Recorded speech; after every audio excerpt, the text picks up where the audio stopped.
Assalamualaikum warahmatullahi wabarakatuh. Selamat pagi semuanya. Pada kesempatan kali ini kita akan mempelajari mengenai sistem starter. Suatu mesin tidak dapat hidup dengan sendirinya, maka mesin tersebut memerlukan tenaga dari luar untuk memutarkan crankshaft dan membantu untuk menghidupkan suatu mesin. Dari beberapa cara yang ada, kendaraan umumnya menggunakan motor listrik digabungkan dengan magnetic switch yang memindahkan gigi pinion yang berputar ke ring gear yang dipasangkan pada bagian luar dari flywheel sehingga ring gear berputar dan juga crankshaft. Motor starter harus dapat menghasilkan momen yang besar dari tenaga yang kecil yang tersedia pada baterai. Hal ini yang harus diperhatikan ialah bahwa motor starter harus sekecil mungkin. Untuk itulah motor seri DC atau arus searah umumnya yang dipergunakan.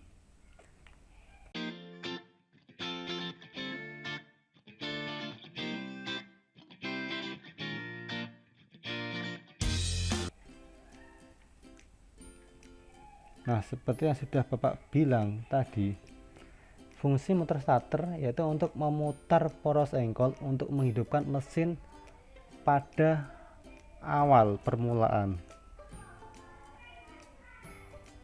Di mana motor starter memiliki beberapa macam. Yaitu yang pertama ada sistem motor starter dengan motor konvensional, dan yang kedua sistem starter dengan motor reduksi. Komponen utama dari sistem starter yang pertama yaitu baterai, kedua kunci kontak, dan yang ketiga unit motor starter. Dimana pada pertemuan sebelumnya kita sudah membahas mengenai baterai, yaitu yang berfungsi sebagai sumber energi listrik atau penyuplai dari listrikan mobil. Kemudian kunci kontak untuk mengontrol fungsi sistem starter. Yang ketiga yaitu unit motor starter, yaitu untuk merubah energi listrik menjadi energi gerak, kemudian memindah gerak putar motor starter ke roda penerus atau flywheel.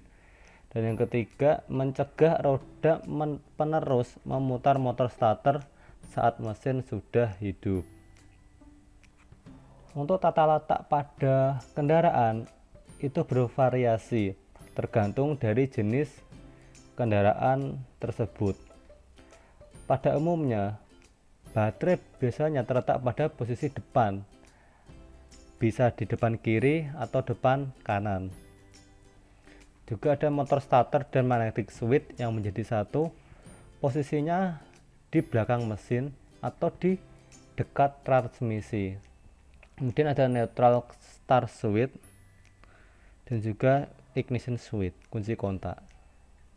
Nah, ini adalah baterai, yaitu fungsinya sebagai sumber energi listrik pada starter.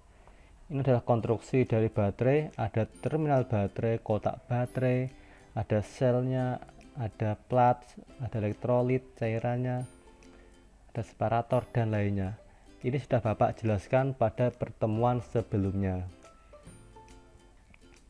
Nah, ini gangguan pada baterai yang terjadi pada umumnya itu biasanya pada kabelnya sering mengelupas, penguncinya yang kendor, konektor yang sudah tidak kuat lagi untuk mengait terminal baterai, dimana saat konektornya sudah tidak kuat atau longgar, itu dapat mengakibatkan beberapa gangguan nantinya.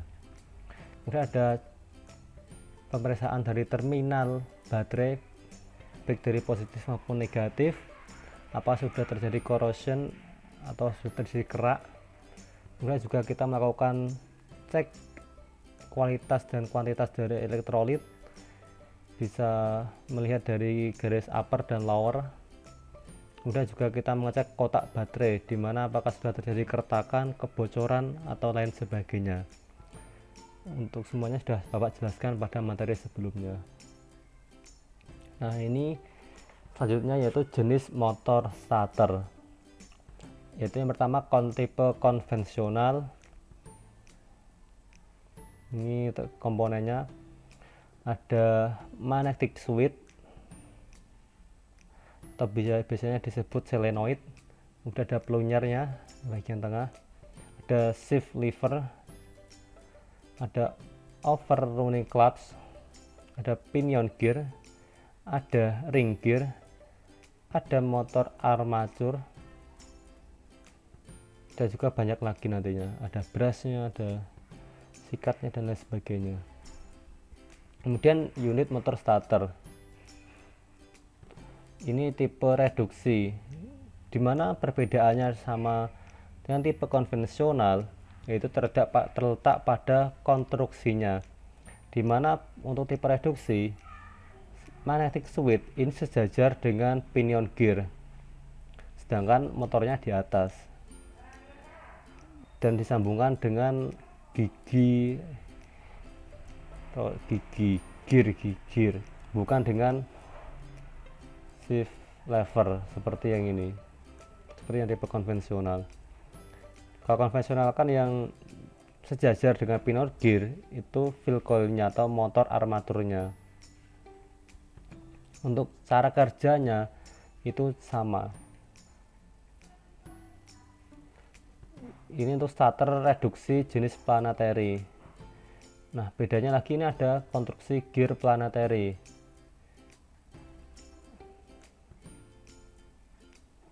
Nah, ini adalah komponen motor starter tipe konvensional. Ada beberapa komponen, bisa di jeda videonya dan dilihat dan dipahami apa aja komponen-komponen di dalam motor starter tipe konvensional. Selanjutnya, ini adalah komponen motor starter tipe reduksi. Silahkan dijeda juga dan dilihat apa aja komponen-komponennya. Ini harus diperhatikan dengan baik agar kalian tahu mana aja komponennya. Ini sudah ditunjukkan dengan garis-garis, jadi bisa dilihat dengan jelas. Silahkan menyebutkan 5 komponen utama dalam motor starter. Silakan tulis di kolom komentar di bawah ini. Itu saja materi dari Bapak mengenai sistem starter. Pada pertemuan berikutnya kita akan membahas mengenai cara kerja dari motor starter. Tetap semangat belajar dimanapun berada. Wassalamualaikum warahmatullahi wabarakatuh.